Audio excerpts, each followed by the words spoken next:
Namo Namaha. Kshamyatam. Sorry. Kinchit vilambaha abhavat. It got a little late. So, I look forward to your presence today and having an interesting session.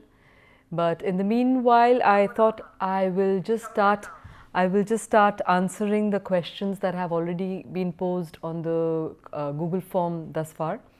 And so the first question I have is by Shubhadeep Patraji, and Shubhadeep ji vadati that please explain the Gayatri mantra and its meaning along with all the grammar associated with it, and tell about the realization or Vabanubad of the Gayatri mantra. Vabanubad, I'm not so sure what. Anuvad, Vak Anuvad. You want a word by word translation, which I could do, of the Gayatri mantra, and tell us how it brings a new sunshine to our lives. So that's a very it's a very important mantra to understand, because it's a mantra that we are all that many people chant. I mean, millions of people chant it across the globe, and not just Indians, people, friends from across various cultures also chant the Gayatri mantra, and it's also known as the mantra Raja. So just to give you a little background about it, what I know, it's a mantra from the Rig Veda, and it's attributed to Rishi Vishwamitra. And the Gayatri mantra, the way we chant it is Om Bhur Bhuva Swaha Tat Savitur Varenyam Bhargo Devasya Dhimahi Dhiyo Yo Nah Prachodayat. Om Shanti Shanti Shanti. This is the way we normally say it, but in the verse itself, in the hymn itself, we don't find this introduction with, the beginning part of it, the preamble of Om Bhur Bhuva Swaha, and it doesn't end with Om Shanti.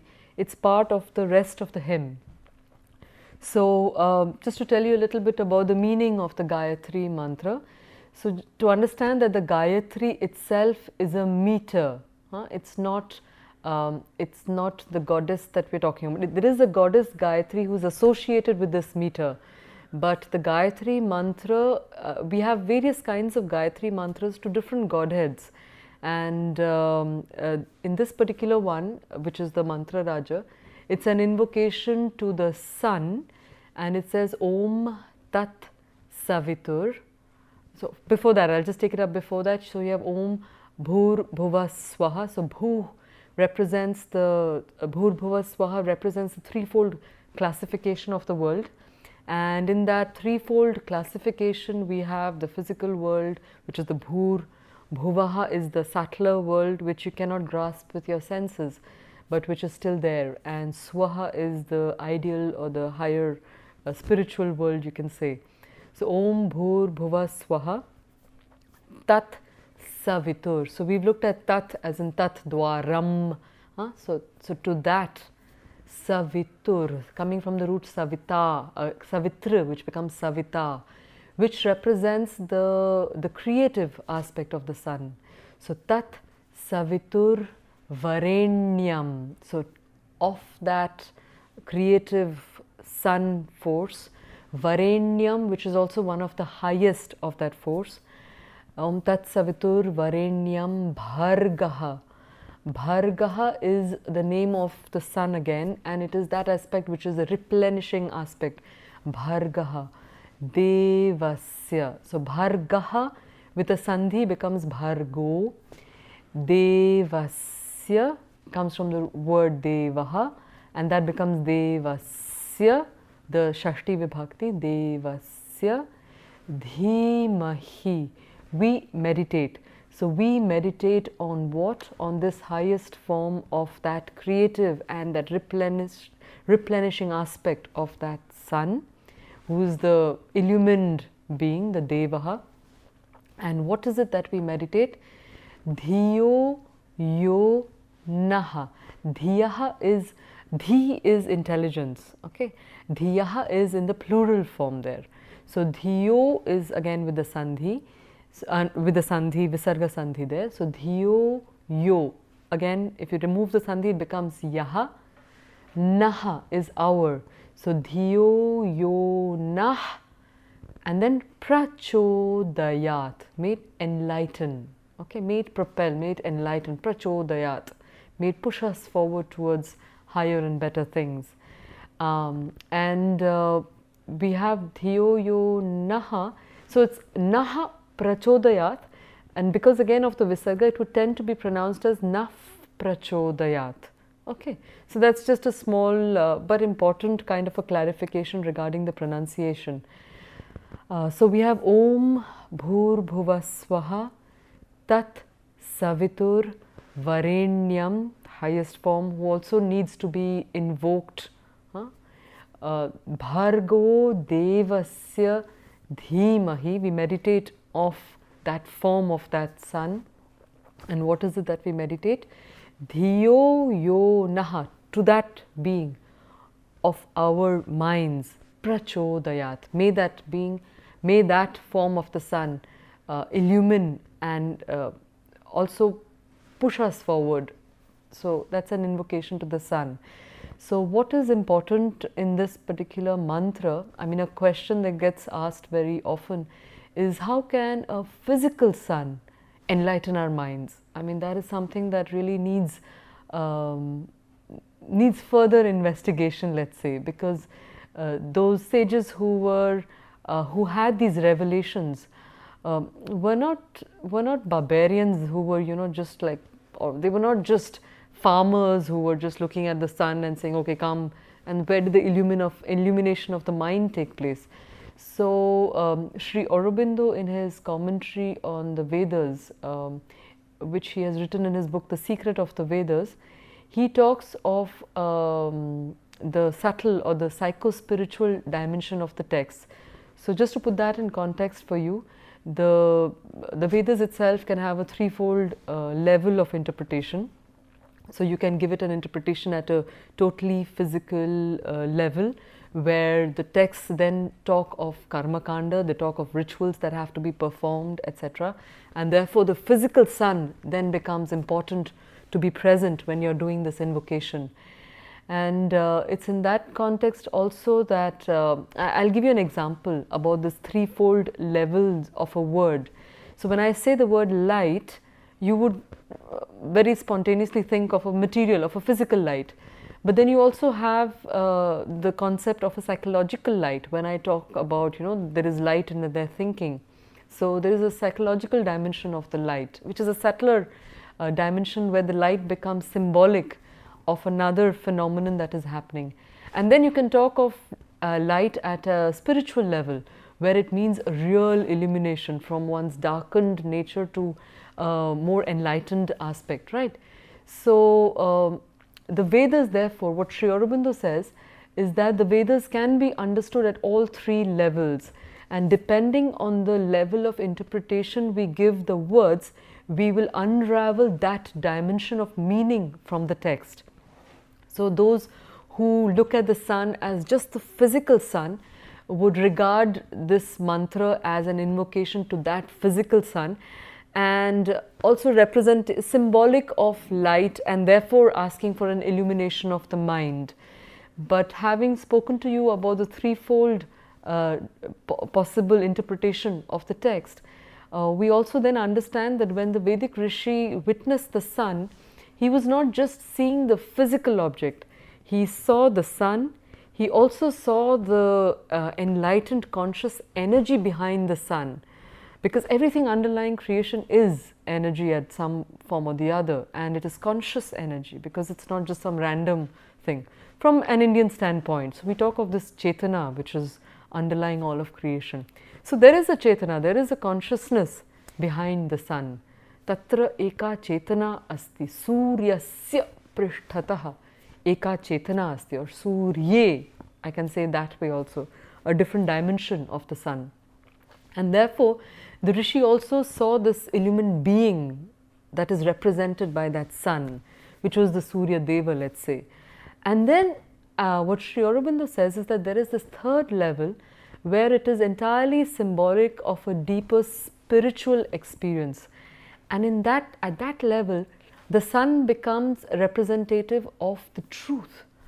So just as that physical sun illumines our outer world, the inner sun illumines our inner world. And that inner sun is the sun of truth.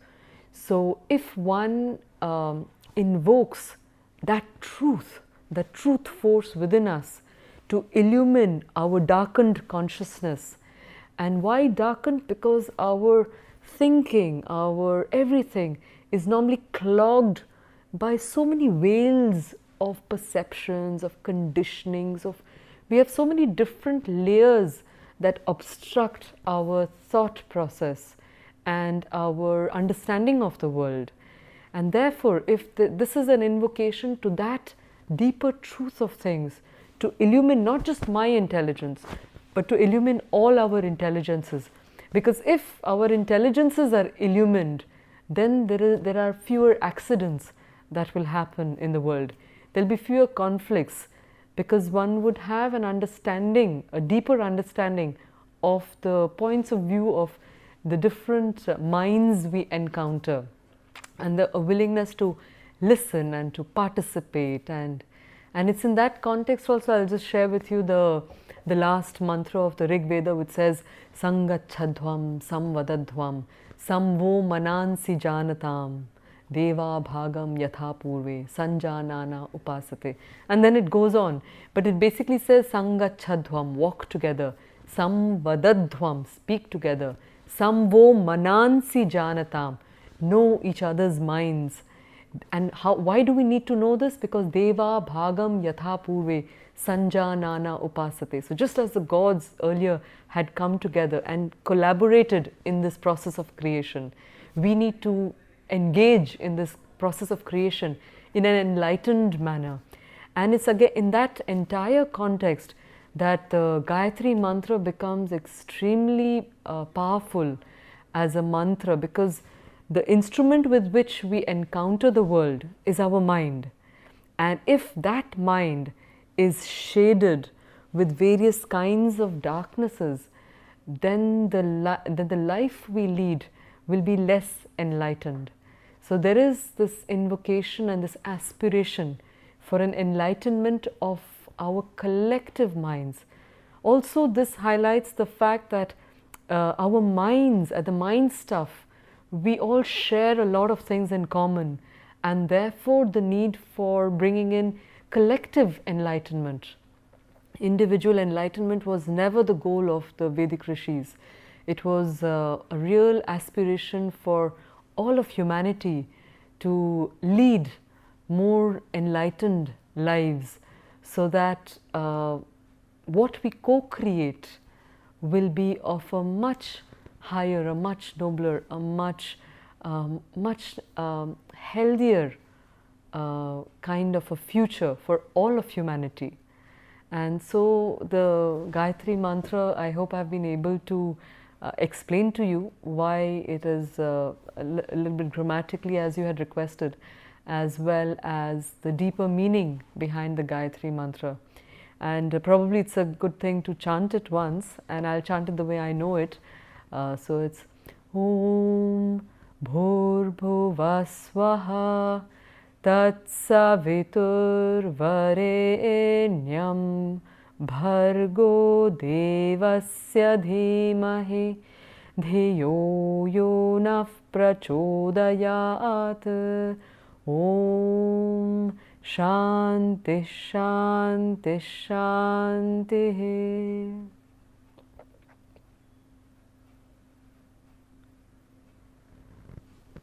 There are various versions of the interpretation of the tune, so this is one way of doing it. Okay. So I have a few questions coming up here, and I have Snehalata ji who's saying, what is the meaning of Maha Mrityunjaya mantra? So today looks like we are all on mantras. Thank you very much, Ramji, for your kind appreciation, as I see here. It's true, there is just so much to learn about it now. You want me to tell you about the Maha Mrityunjaya mantra. So,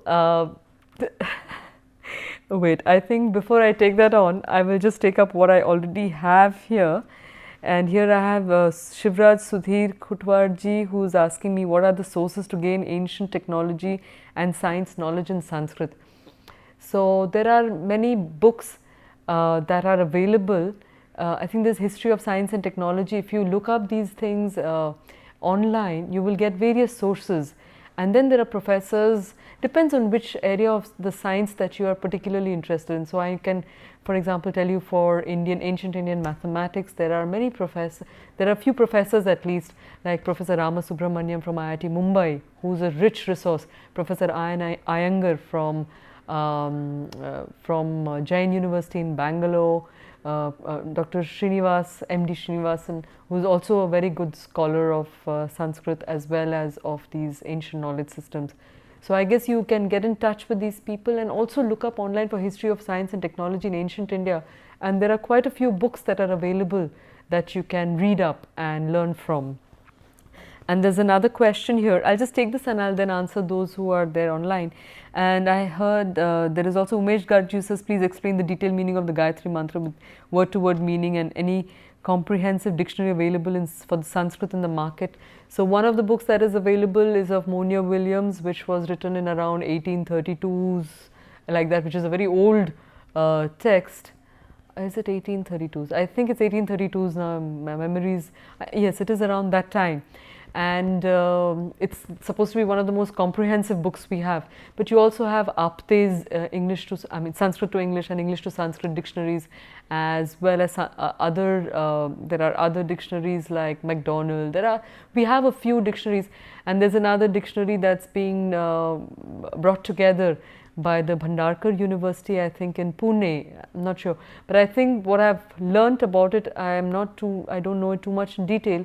But what I've heard about it is that they've spent about 50 years working on this dictionary, and they have a collection of at least 90,000 words, and they have only come to the letter A. So you can just imagine the kind of colossal information and set of words that are to be understood in the world today as from the Sanskrit language. All right. And also tell about Jnanendriyam, the sense, and Karmendriyam. Yes, thank you so much for your wonderful course. Thank you very much. So I'll just tell you about the Pancha Jnanendriya and Pancha Karmendriyas.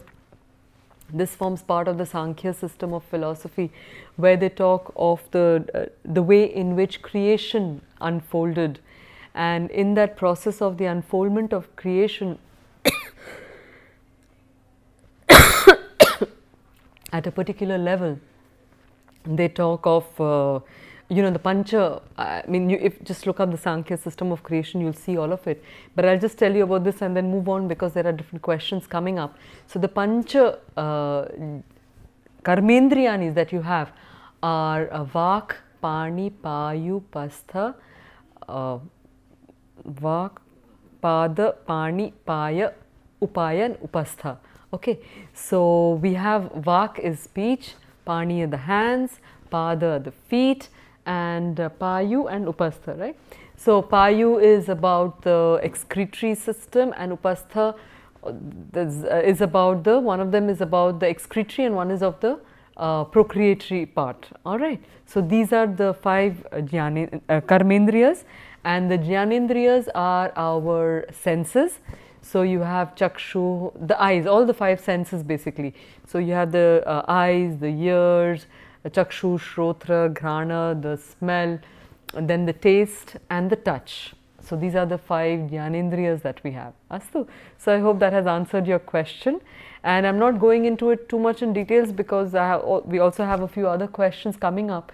But if you look up the Sankhya system of evolution, there are 24 evolutes from the concept of the Para, Mahat, and then it goes down there.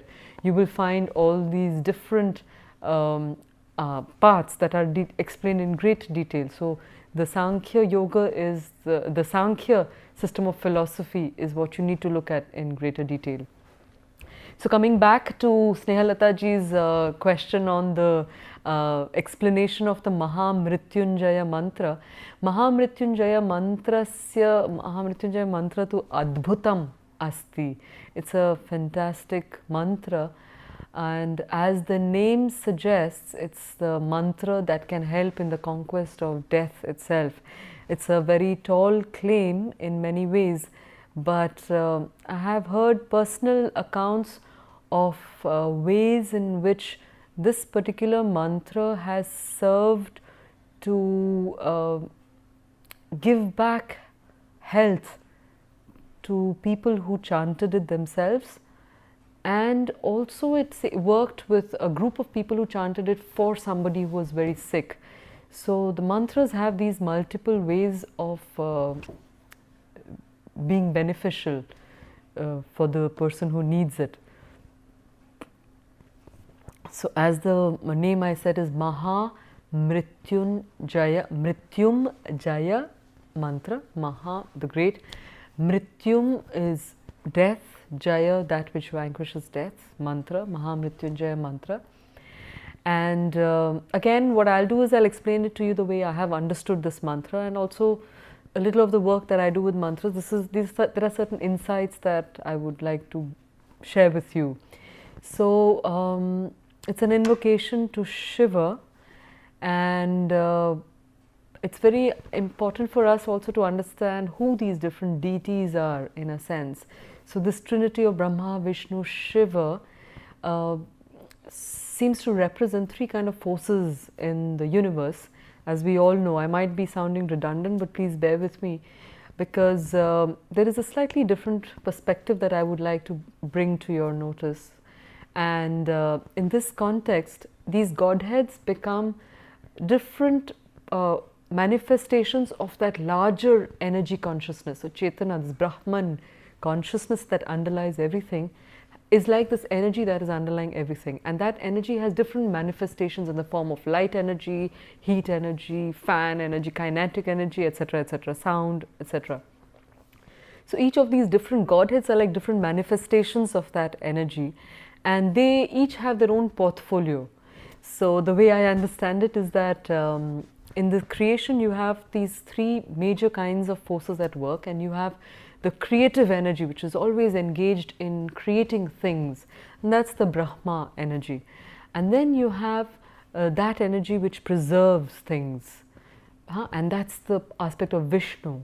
He preserves, he's the preserver of things. And that's very important, because if you didn't have preservation, everything would be falling apart around us all the time. And then you have the next energy, which is the Shiva energy, and Shiva represents the force of destruction, but for the sake of new creation. And so Shiva represents this this force that allows things to dissolve so that new things can come up. Can you imagine if you had to just preserve everything for eternity? What would happen? Because there is also this idea of the truth of the moment, and things that are true at that moment, but they might have passed later on. Fine. So Shiva is that energy that allows us to let go, and to be fresh, in a sense, to be receptive for the new things at all moments. And this particular mantra is an invocation to him and an attribution to him. So it says, Om Triambakam Yajamahe, Triambakam, the three-eyed one. Yajame, Triambakam. So it's the Dvitiya, because it's an invocation. Yajamahe, we invoke Triambakam. Yajamahe, we offer our energies, we do an offering to this energy. Sugandhim Pushti Vardhanam. Sugandhim, the sweet smelling. So just as a beautiful smell permeates everything, may his presence permeate everything. And what other epithet does he have? Pushti Vardhanam. He is an increaser of good health. How does that work? How does this Shiva energy increase? How does he become an increaser of good health? These are very important questions that we need to ask ourselves. Just like I explained with the Gayatri mantra, how does the sun, the physical sun, illumine our mind? There obviously had to be some other dimension of this being that we need to understand, which becomes more relevant to us in our daily lives. Okay. And so then we have Sugandhim Pushti Vardhanam Urvarukam Iva. So Urvaruka is like a cucumber. Urvarukam Iva, like a cucumber. Bandhanan, So bandhanat is the Panchami Vibhakti of bandhanam, neuter word, and bandhanat from the stock, urvarukamiva bandhanat, mrityor mukshiya. So mrityuhu is the subject or the prathama vibhakti, mrityoho means from mrityuhu, the Panchami Vibhakti of that. We haven't seen those forms, but maybe in another time we look at them. So mrityoho mukshiya, liberate me. Ma amritat. So there are two ways of understanding that, but the one that is more valid is the one it says ma, here is me, not.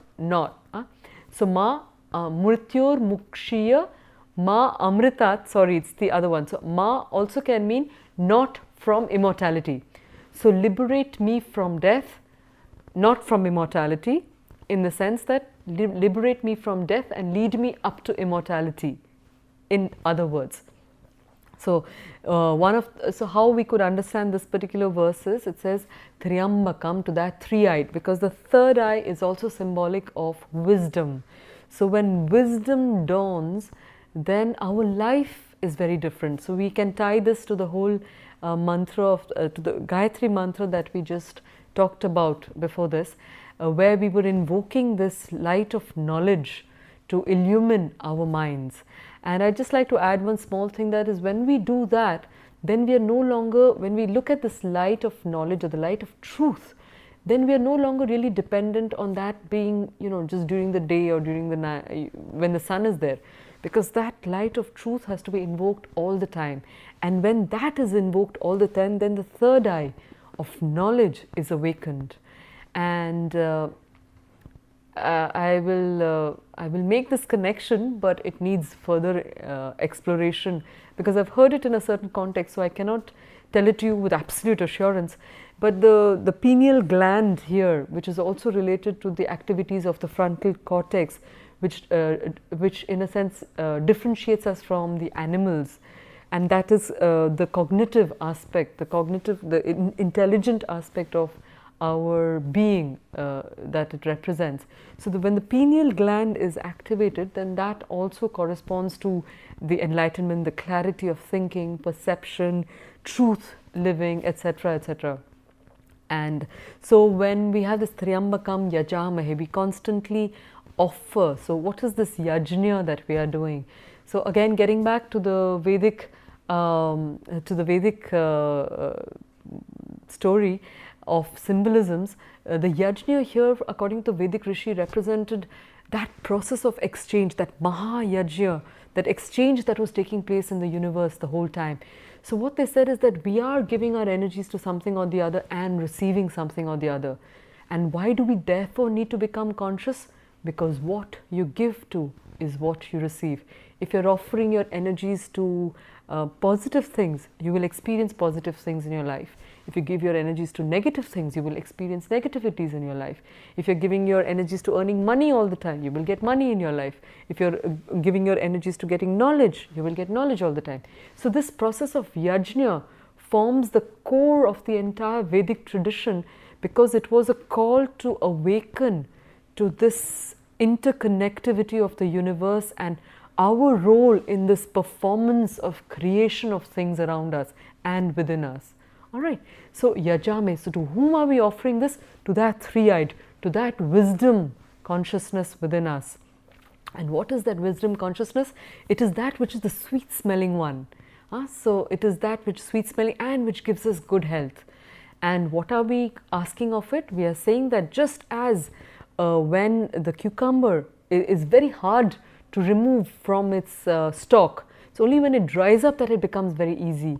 So when it's just like it is difficult to remove that, it is similarly difficult to remove us from death, because we are so attached to that that absolute acceptance of death.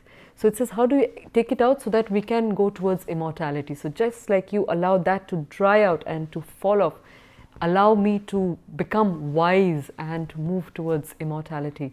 And just a small thing to end this particular mantra of the connection with, with Pushti Vardhanam. So again, a subtle information, subtle knowledge there is just that the parts in us, our being has got all these subtle layers of prana that moves. and which gets blocked when you store and hoard memories. And the more we store and the more rigid we become in our lives, which is unfortunately what happens as we age. Because the more we age, the more we get anchored in our beliefs. The more you get anchored in your beliefs, the more the walls of the inner being get frozen and stiff. The more they are frozen and stiff, the less the prana flows smoothly to the extremities of your being. The less it flows smoothly, the less nourishment there is to all the extremities of the being, and consequently age and death. So Shiva is that force which allows us to let go, let go.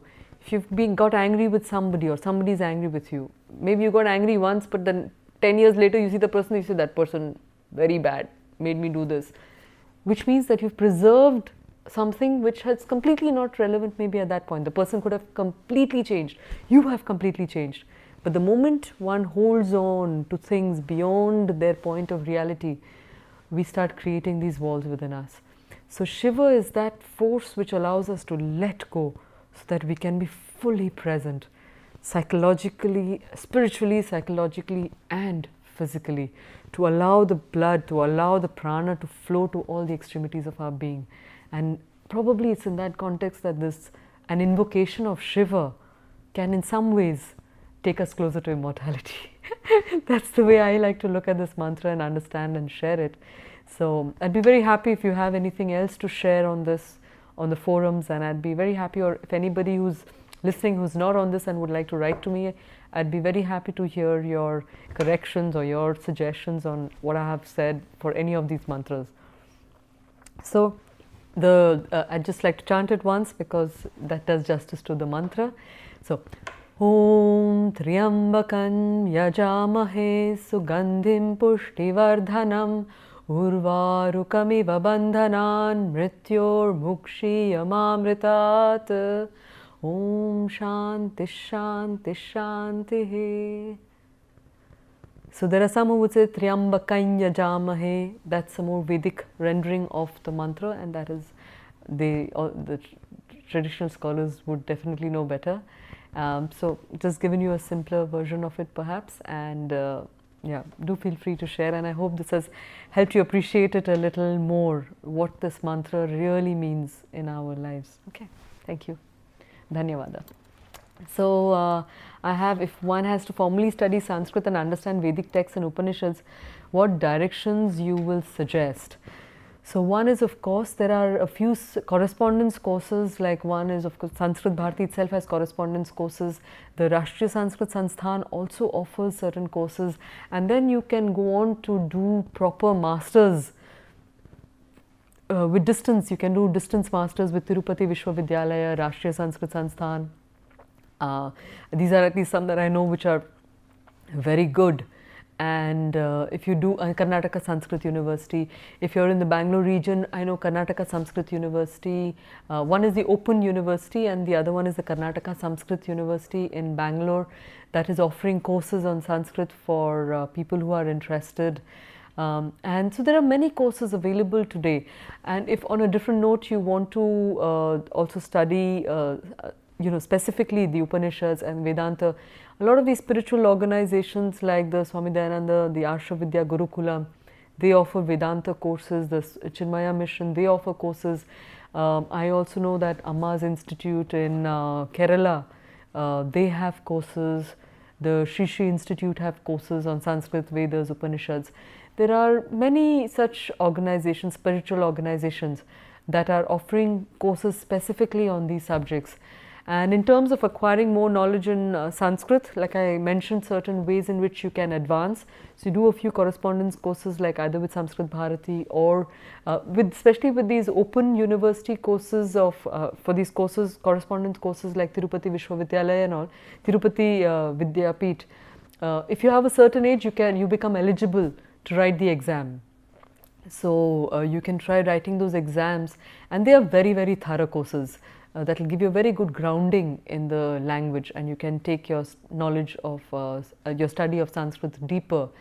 And having said that, there are also certain online courses that you can take. So I had mentioned about Vyoma Labs, they offer some good courses on Sanskrit grammar, etc., that you can then build your knowledge of Sanskrit through. All right. So I hope that has answered your question. And then there is this course, and learning is beyond just Sanskrit for me. Thank you very much, Ramji. That's Bahu dhanyavadaha bhavatah shubhechaha krite. Shubhechayaha krite.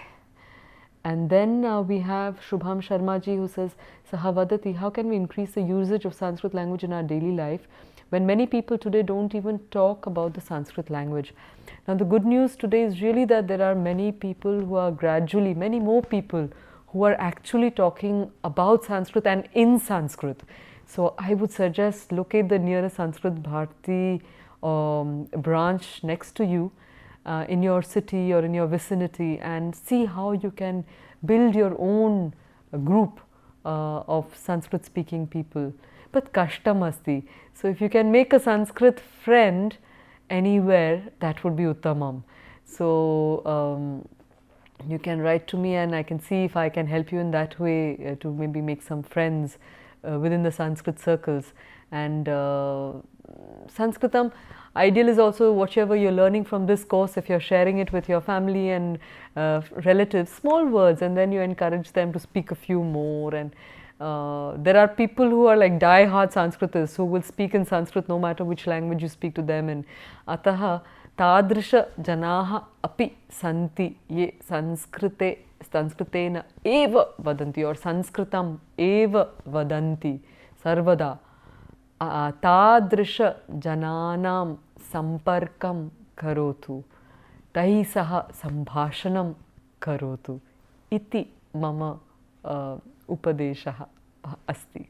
Okay, so I suggest that you try and connect with such people and speak the language. Okay, next I have a question by Viresh ji. Says, Susayam, it has been a great journey with you. Bahu dhanyavadaha for joining me on this journey. Isha yatra adbhuta yatra asti. Adhikam pathati adhikam tasya swadam anubhavati. Tasya rasam anubhavati. Yaha pathati saha anubhavati. So whoever is studying it will enjoy the rich nectar, if I may say, of this language. Astu, so dhanyavada. And Yamada, please discuss about the mantra of the Gayatri mantra, Shubhadeep Mahodaya, Aham Uktavati mantra, Gayatri mantra Vishay. Then I have kindly suggest some good Sanskrit books. So with some Sanskrit books we have like when you're saying Sanskrit books to learn Sanskrit, the Rashtriya Sanskrit Sansthanam had these books on Sanskritam. They were called Sandhya Kala Vargasya Sanskritam. That was a good one. And the Sri Aurobindo Ashram also has one. The Sri Aurobindo Society, Dr. Sampadananda Mishra of Sri Aurobindo Society also offers some very good courses in the Sri Aurobindo Society website. So if you go there, you will find some things. And you have to then slowly, based on these different texts, build your study of the Sanskrit language. Next, Madam, I've heard about a course, History of Science and Technology, which is offered in IIT KGP. Will it be available online so that everybody can learn about it? Not yet, because we are also still building the course material, and we hope that it will be ready. We've been offering it now, we are offering it for the second semester. But to make it an online program, we'd really like to offer the best. So we are working on designing something that would make this course really meaningful for the general public. In the meanwhile, our students are giving us their feedback, and they are also being exposed to all these different kinds of knowledge traditions that have existed in our land. Astu. Anantaram Shubham Mohoday Vadati, pattern of exams. So that's a very important question.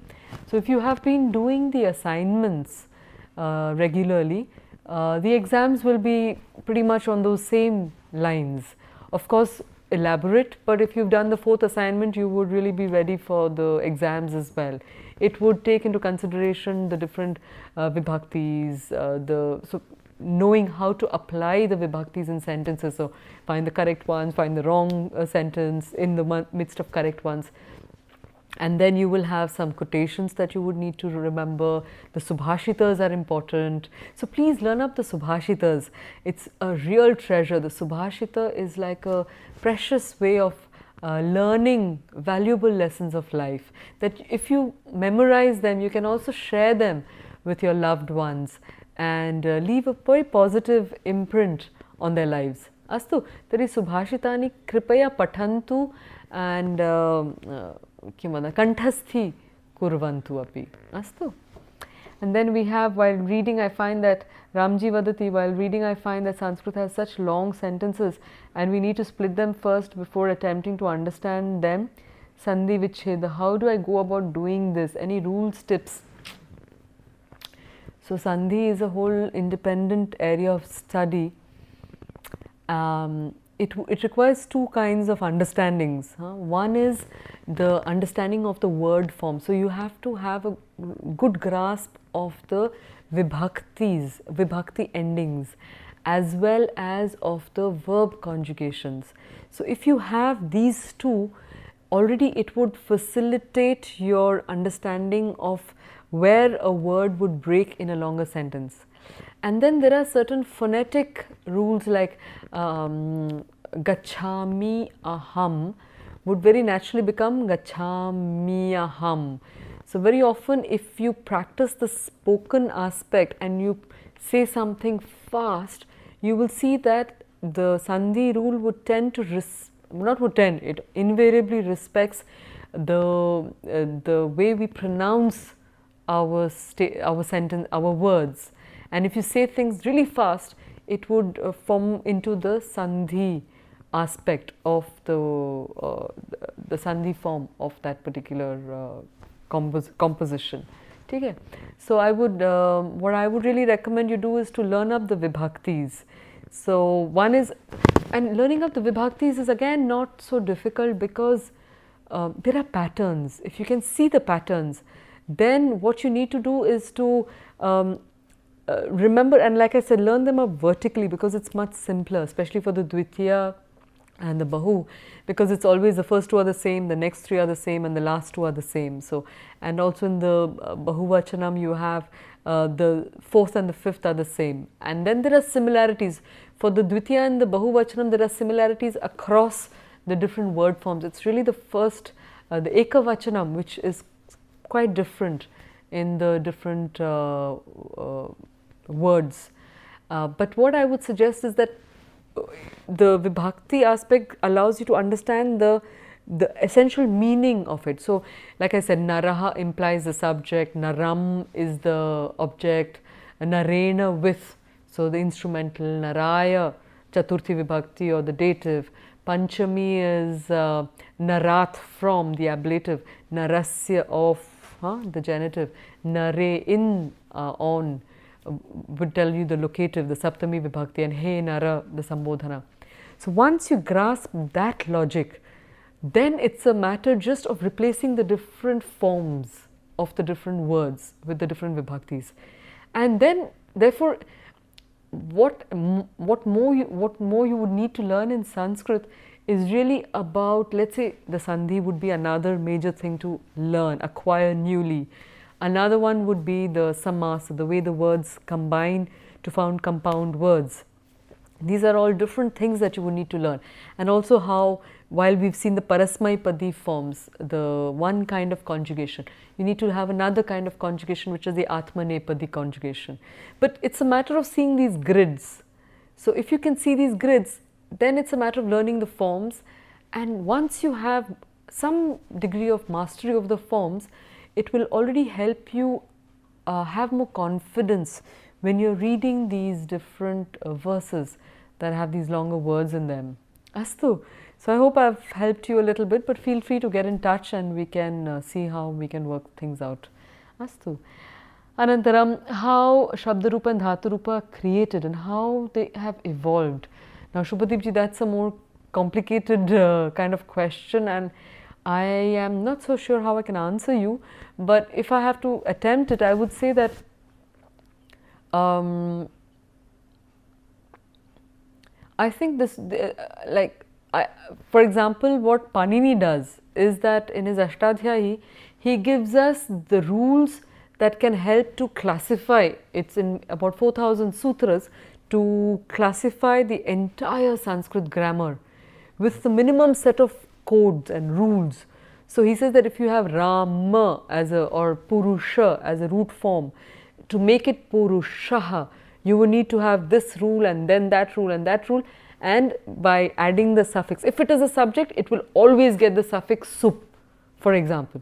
But that sup will undergo certain transformations depending on the root word, like if it's Purusha Akaranta Pullinga, then there will be a combination, a set of rules by which that sup will turn into the Visarga Purushaha. So Su Aujas, right? So it becomes Su Aujas, so Su will become Purushaha ultimately. So that's the hardware part of it. But what we normally, what you have been exposed to through the course is really the software, the user-friendly interface. Alright, so we have to understand that aspect of Sanskrit as well. That what I have shared with you is the user-friendly interface aspect.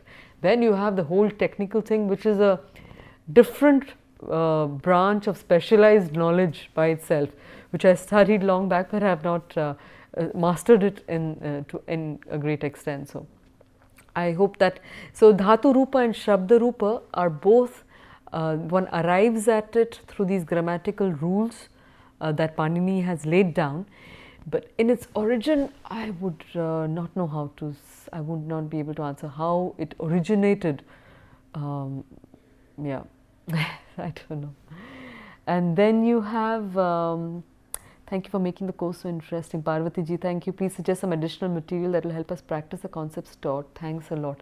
So I would suggest if you look at some correspondence courses, especially with Sanskrit Bharati's online course, that would be, not online, the Sanskrit Bharati's correspondence course. They have a brilliant, very simple way of progressing, 4 steps, and you can get 10 booklets for each course that you can do and build on your knowledge. Okay, that's one way. And like I said, there are certain online courses through Vyoma, etc., that can also help you enhance your knowledge. And I had, Shubham Sharma says, I had studied Sanskrit language for 3 years when I was in school, but after that it's been a long time. How can I start learning Sanskrit now? So do this course, do it really well. It should, I hopefully, remind you, revive some of your latent samskaras of Sanskrit, and then of course following up with a regular course, because this was only a basic spoken Sanskrit course, so I don't yet have any advanced course to offer as yet. But if you have, if you can find either online courses or correspondence courses like I have mentioned to you, you can take it forward. Astu.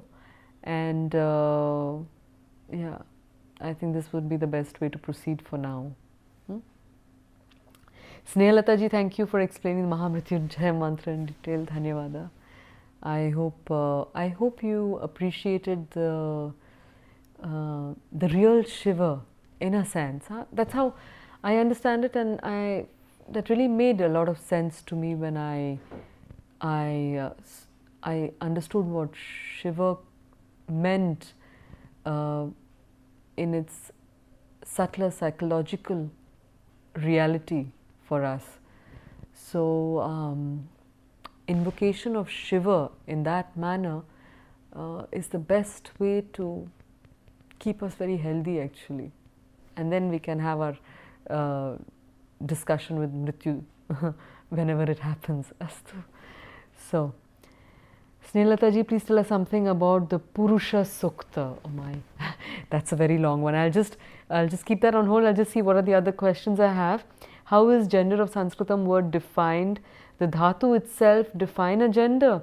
For example, new word something like pinja is created. How do we define gender? This is a very tough one, and honestly speaking, I don't also know it fully myself. That how does an akaranta like Purusha and Mitra, which are both akaranta, one becomes Pullinga, Purushaha in the subject, and the other becomes Mitram? I'm not so sure.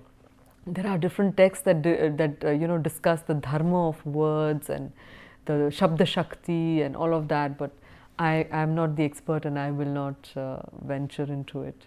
Okay, so and then I have Shubhati Patraji again, who says, how happy can a person be from inside? What makes a person suffer? Please explain with some Sanskrit scriptures. Now this is why is the sound Om so powerful? From where it came? My God, we'll have to do a whole separate session on mantras, I think. For now, I'll just quickly look at the ones that are on Sanskrit specific, and then I will come back to you if I can have a little time. So they said how to say she is 5 years elder than me.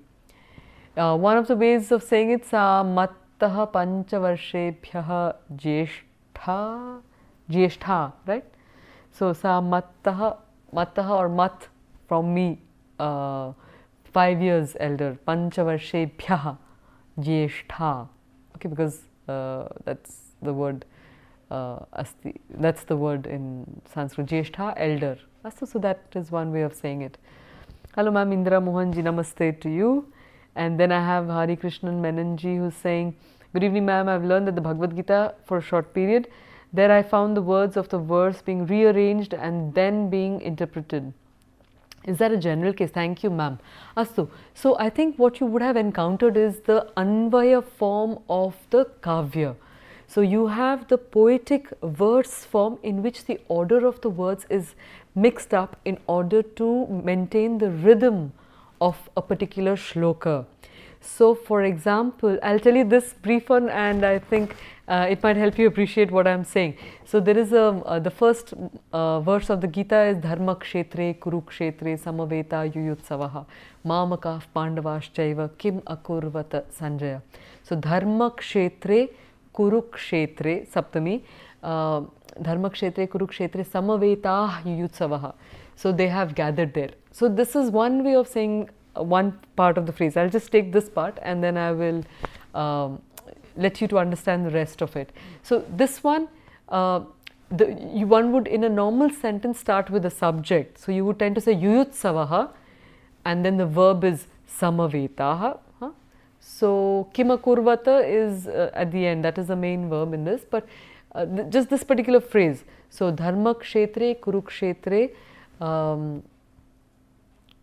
what's it? Dharma Kshetre Samaveta Yuyutsavaha. So Yuyutsavaha Dharma Kshetre Kurukshetre Samavetaha, which means that in the Dharma Kshetra, in the Kurukshetra, the Yuyutsavaha, Yuyutsava is those who are ready to fight, they have gathered. Okay, so that's the way that this one, the word order would be rearranged in order to, let's say, prosify or to make into prose a verse form.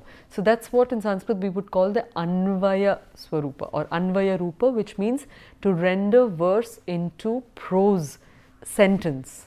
Okay, so that is probably what you have seen. I did not get into the full elaboration of that verse because it was it'll take more time, but maybe I chose that particular one also because a friend of mine had once pointed out that the entire essence of the Gita is there in just these first two words, because it says Dharma Kshetre Kurukshetre, and if you just rearrange the order of the words there, it could be Kshetre Kshetre Dharma Kuru.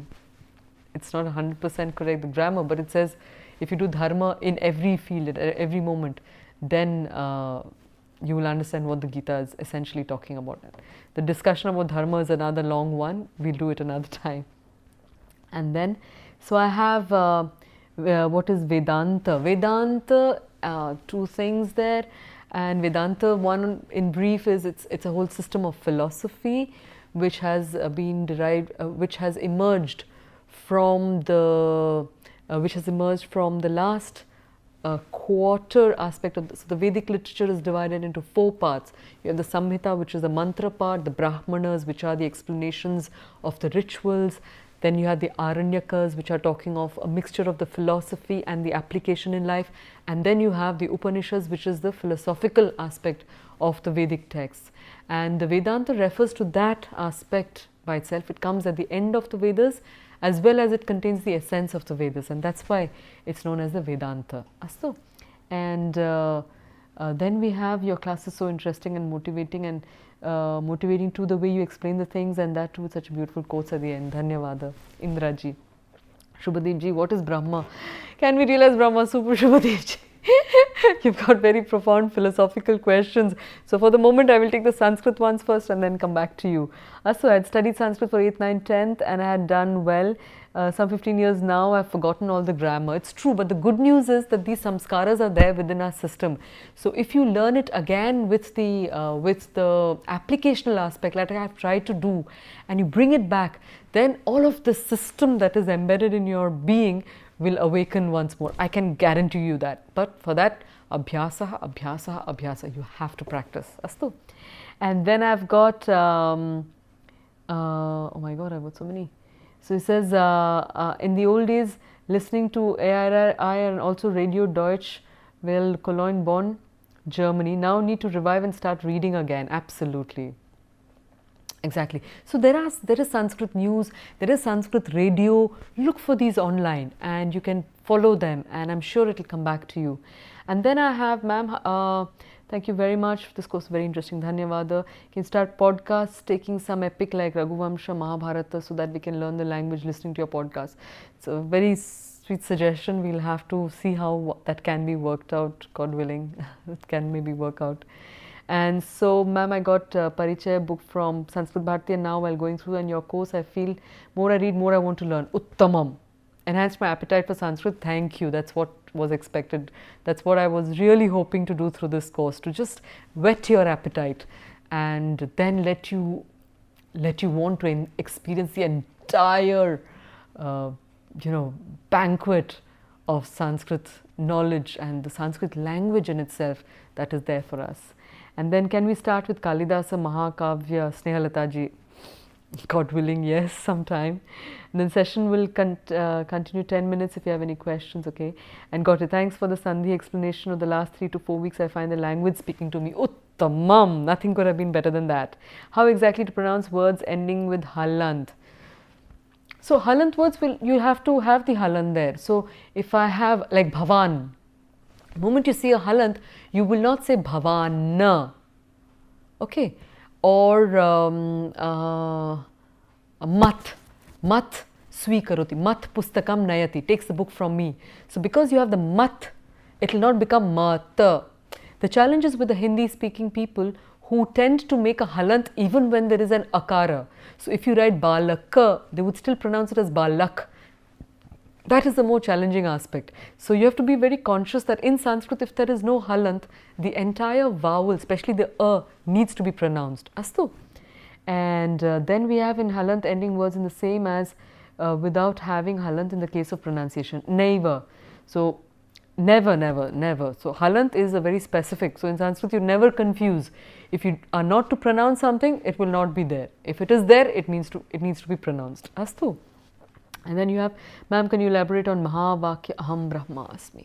Oof, that's another huge philosophical one. So what I'll try to do is what I had intended, what I also wanted to do is with the previous live session and this live session, I'll put all the questions together and I'll answer these longer ones, though I'd love to have spent more time talking about these because these are such foundational concepts of the Indian tradition. So maybe just in 2 minutes, if I have to tell you, the word Brahma comes from the root brah, which means to expand. Even if you just say that brah, you will feel that expansion. And that corresponds to that fundamental identity or that reality of our being, which is that we are energy stuff. We are made of energy stuff. The physical being up to the psychological being. Everything is fundamentally energy stuff, conscious energy stuff. And normally we don't identify with that. We identify with Aham Anuradha Asmi, who looks like this, who talks like this, who has these preferences, etc. So the moment we limit our identity to this form and everything that we believe is identified with this form, we've lost the plot and we become Aham Anuradha Asmi.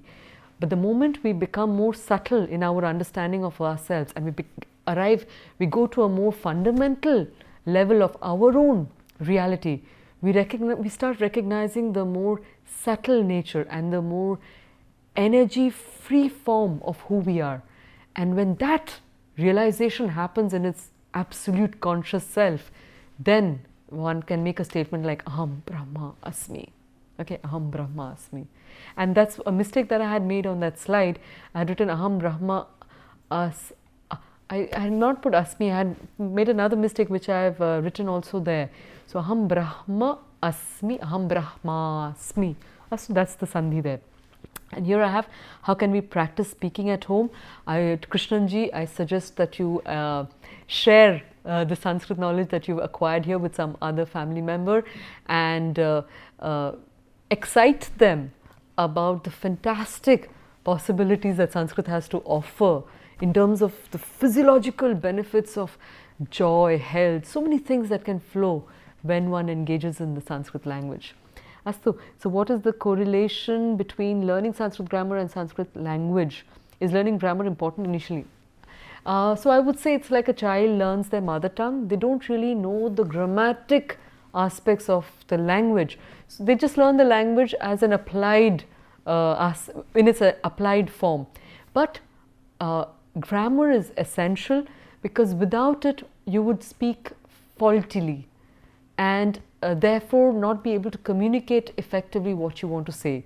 So while if you're exposed in an environment to spoken Sanskrit, you can absorb the application of it, and but grammar is essential. Okay, the clarity of the mind, the clarity of speech, everything will come only with a good knowledge of Sanskrit grammar, for Sanskrit of course. And then how to do Anvaya easily? So one of the ways of going about it in a shloka is that you first identify what the main verb is, then you identify what the subject, who the subject or what the subject is, and then you have to try and club together all the vibhaktis, all the words that have similar vibhakti endings, because they will go together. So subject, then you have the verb, then you ask the different questions, the different kakaras that we ask. So kim kritavan, for example, or so yuddham kritavan, or saha sanskrita patham kritavan, let's say. And then I'll give you an example. So Sanskrit, hastasya bhushanam danam. So the verb here is asti. Or let me take another one, which is amantram aksharam nasti. Right, that's the order. So take the, what's the verb here? Nasti. Kim nasti? Aksharam nasti. Kim aksharam? What kind of aksharam nasti? Amantram. So amantram aksharam nasti. In this case it's simple. Nasti moolam anaushadham. So what's the first thing you would do? Find the verb. Nasti. Kim nasti? Nasti moolam. Moolam nasti. What kind of moolam? Anaushadham. So anaushadham moolam nasti. That would be the anvaya of that particular verse. And then of course you break down the rest. But the simple way of going about it is identify the verb, identify the subject, club together all the words that have a similar vibhakti, identify the main noun, identify the adjectives of that noun, and then write out your sentence in a manner that it answers all the different questions that we have seen in the course of our study. Astu. Thank you so much, Gurubhyo Nama. Dhanyavadaji. Shubhatra, will you offer the course again? I sincerely hope, but not until next July, I'm afraid, because the next set of NPTEL courses are already out. So this will come back again, hopefully July next year, August next year. And in the meanwhile, I also hope, maybe, God willing, I can also offer a more advanced level, but it's too early to commit. Astu. And Aham Brahmasmi is written Brahma and not Brahma in Devanagari. Why is the latter one incorrect? Is there any difference? Okay, so this is a matter of pronunciation, and sometimes in the pronunciation, traditionally they would tend to pronounce Brahma, and that is also grammatically something that is permitted with with combinations of the letter H. So Alhada, Pralhada, for example, whereas the actual way of writing it is Prahlada. Astu. And then Brahma, as you have rightly pointed out. So my logic, I often have this discussion with friends who have had a more traditional upbringing, and my take on it is that if it is written in that way in Sanskrit, it's because there is a logic in it and it has to be respected. So I would always go with Brahma rather than Brahma. And because I believe that the pronunciation, the effect of the pronunciation is very different. What Brahma does is completely different from what Brahma does. And so I would go with Brahma. in my thing. But like I've told you, traditional scholars, the tradition, in the tradition, they tend to pronounce it as Brahma, and so we agree to disagree on that generally. So I have my stand. So, and then so he says, great explanation, Dhanyavada Sanjay ji, how to pronounce the word iva, considering the specific way of which va is pronounced in Sanskrit different from Hindi, dental. So again, I would say that iva, va, it's a va, dantoshtya. In Sanskrit, it's a dantoshtya, it's iva. Huh? So the va is a bit interesting in Sanskrit because it's a combination of u, a. When you're doing the sandhi, it is a combination of wa. Huh? So there are times when you would tend to pronounce it as wa. So there are certain schools, in fact, that would tend to say wa, virya. But I believe that the va exists, and that would come in terms of the pronunciation when you say like swagatam. Swagatam flows more naturally, su-agatam, so wa, when you do that. But when you are talking of words like viryam, there is a dharma, there is a dhvani shakti. When you say viryam, it doesn't have half the force as viryam. That's a victory. That's a, you know, you just try that out, and you will see how when when it comes with combination like dwaram, swagatam, saraswati, it tends to be more of the va, and otherwise it would tend to be more of the advaita, for example. But then it is the viryam, varga, vimana. That's how I would tend to pronounce it. So I think there is a corresponding certified course, advanced learning online available, government or private, not that I'm aware of as yet. And is there any easy way to understand different vibhaktis? Online, like I told you, there is online, not here that I'm aware of, no, sorry. Is there an easy way to understand the different vibhaktis? Learning it and applying it. Application is the best way that you can learn it up. Otherwise, kashtam asti. Okay, so I'll just, if I can just take 2 minutes or maybe just 5 minutes to go back to those questions I had on the Purusha Sukta. I had mentioned it in one of my lessons where we spoke of the Purusha Sukta and that the different parts of the being become the different parts of society. So the head becomes the Brahmana, the hands become the Kshatriya, the procreative part becomes the Vaishya, and the feet become the Shudra. So these represented the 4 different aspects of that divine consciousness. And that divine consciousness, for God's sake, has nothing to do with a man. It's not a male thing, okay? The word Purusha signifies the supreme being, which is beyond gender. That's another important thing to remember in Sanskrit, that words are not gender specific, in the sense that the word mitram is a neuter word, though it can signify a male or a female. So the word in itself doesn't necessarily indicate what the gender is, doesn't necessarily indicate. It does at times, but not necessarily always. So when we're talking of the Purusha Sukta, the Purusha is not the man, the physical male that we are talking about. It's the supreme being that is being represented there. And all these 4 dimensions of it are being talked about. And as you can understand, there's no hierarchy. The head is not higher than the feet in any way. They have different functions, and both functions are critical for the survival of the entire being. Imagine someone who didn't have the head and had only the feet, or if someone had the head but didn't have any feet. It would be very problematic. So all these 4 aspects, these 4 qualities were manifested in society in the temperaments of different people. And what Sri Aurobindo says is that ideally each individual had to manifest all these different aspects. So if you were doing a work of service, you had to incarnate the excellent Shudra, be the Shudra of the highest order. If you were engaging in planning, you had to become of a Brahmin quality. So imagine that you have to now engage in planning and structuring, and at that time you are now thinking of creativity and thinking how you can do business. It will not work. So for a particular function to be performed in its best manner, one had to incarnate the highest form and indicated by the different parts of the body, in a sense. So according to Sri Aurobindo, each individual is a representation of that Purusha, and depending on the context, one needed to manifest each of that aspect. And in society generally we have a predominance of one quality, and that's why we had these differences. And I think in our society today it becomes really important for us to start differentiating between jati and varna. they are not the same thing. If somebody is born in a certain jati, be it a Brahmana or a Shudra, that person by jati, when I'm saying they're born in that profession, they are not, the varna is not determined by the jati of the individual. The varna is determined by the quality, by the temperament of that person. So person can be born in a family which is engaged in menial things, but if that individual has the aspirations, is a truth speaker, has the aspirations of knowledge and truth, that person is of the quality of the Brahman. And the quality of a Brahman was one who was the knower of the Brahman and the knower of truth.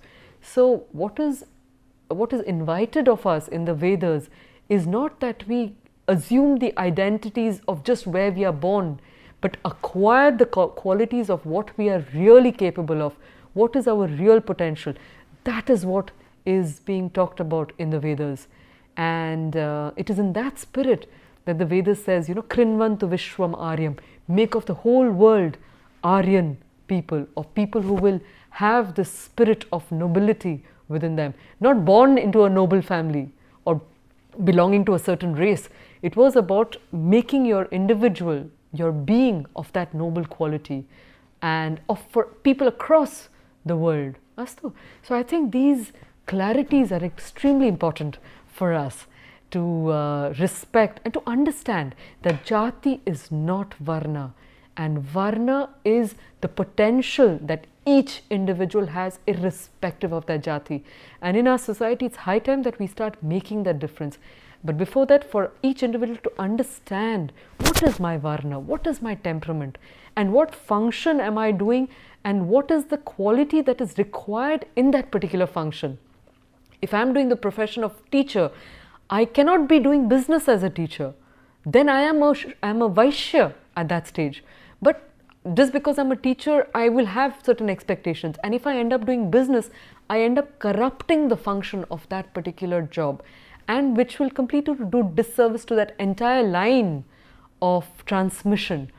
And that's why it becomes really critical. And I think as a society, we need to investigate these questions and understand the true spirit that underlay these declarations that were made in our Vedas. Astu. So I hope I have been able to throw some light, and the rest I will allow you to digest in your own time and take it forward and enlighten others also about these different aspects of the Purusha Sukta and what really it means to be a Brahman, what really does it mean to be a Kshatriya, what really does it mean to be a Vaishya, and what really does it mean to a Shudra.